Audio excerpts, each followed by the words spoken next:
So we've created calculations in two different spots within our Excel document.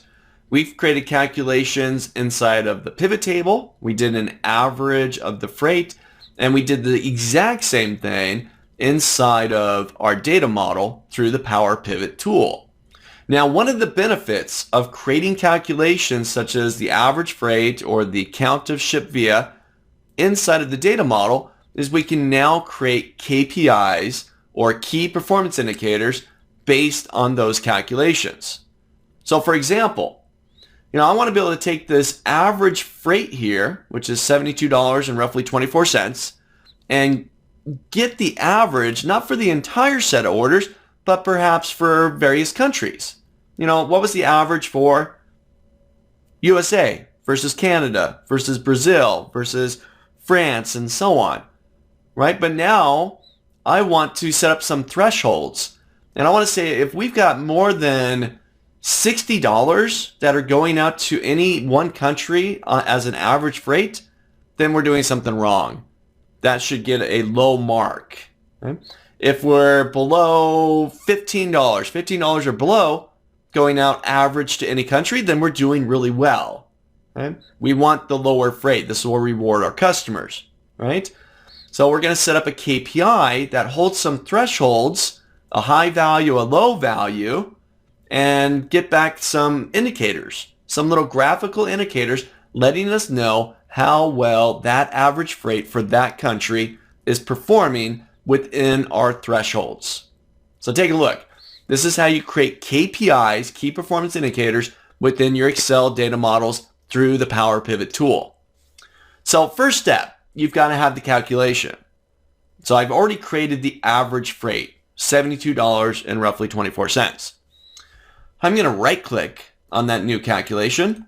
And one of my right click options here is to create a KPI. I'll give that a click. This is going to open up my interface to be able to set up the actual KPI.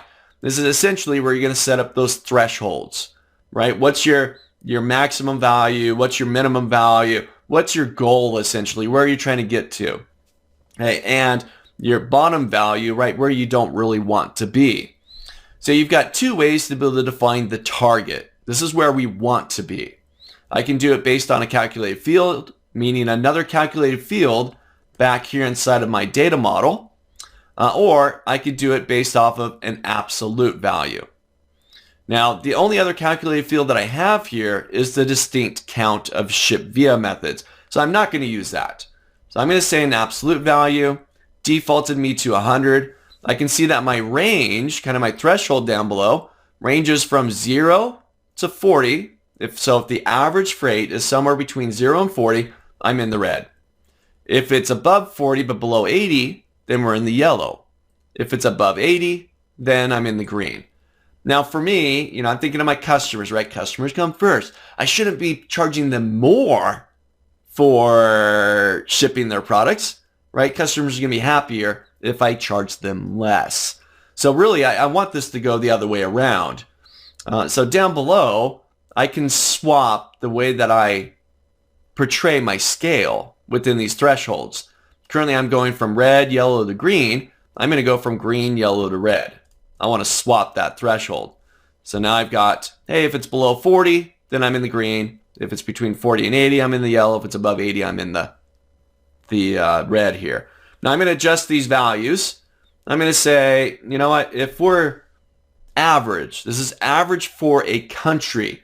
I'm going to say if we're $60 or less, then we're in the green.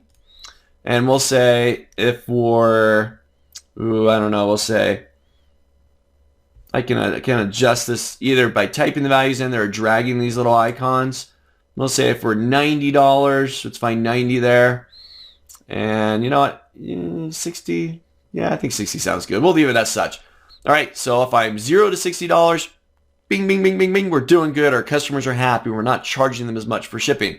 If we're between 60 and 90, we're in yellow. And if we're above 90 as an average for the country, then we're doing poor inside of there. All right, so I'm going to go ahead and hit OK. So I've now created the KPI inside of there. I can see the little KPI marker down there next to my calculation. but we're really not taking full advantage of this just yet. All we've done is created the calculation and set up the KPI. Now let's actually put this into our report. So I'm going to close my PowerPivot window. We'll get back to Excel. There's my pivot table. I've already got the countries out there. I've already got the average of freight. But now I want to bring in the KPI so I can see how well we're doing. So I'm going to go hop over to my pivot table field list, open up the order info table, and scroll down. I've now got my average of freight with the KPI. I'll open that up. I've got three things in there. The value, which is what I already have out here. I've got the goal, which was the goal marker that I put back inside of the KPI, the threshold area. And I've got the status. The status is the actual KPI, the indicator that shows us how well we're doing. So I'm going to turn that one on. I'll turn on status. And I've now got a KPI based off of the KPI within the data model. So remember, if it was 60 or below, we're in the green. There's green and green and green and green and green. If we're between 60 and 90, we're in the yellow. And if we're above 90, we've got the red. A key performance indicator based on a calculation within our data model. And because of the way that we are displaying it here, we're getting KPIs based on the average freight for each country. Try this out. Jump back into your data model, create the calculation, average freight if you don't have it already, right-click on it, and create a KPI. You decide on the numbers. I felt these were good because we don't really have a huge scale inside of here. So 60 below, great. 60 to 90, above 90, we're not doing well. So try this out. Set up your KPI within your data model and then incorporate it into your pivot table.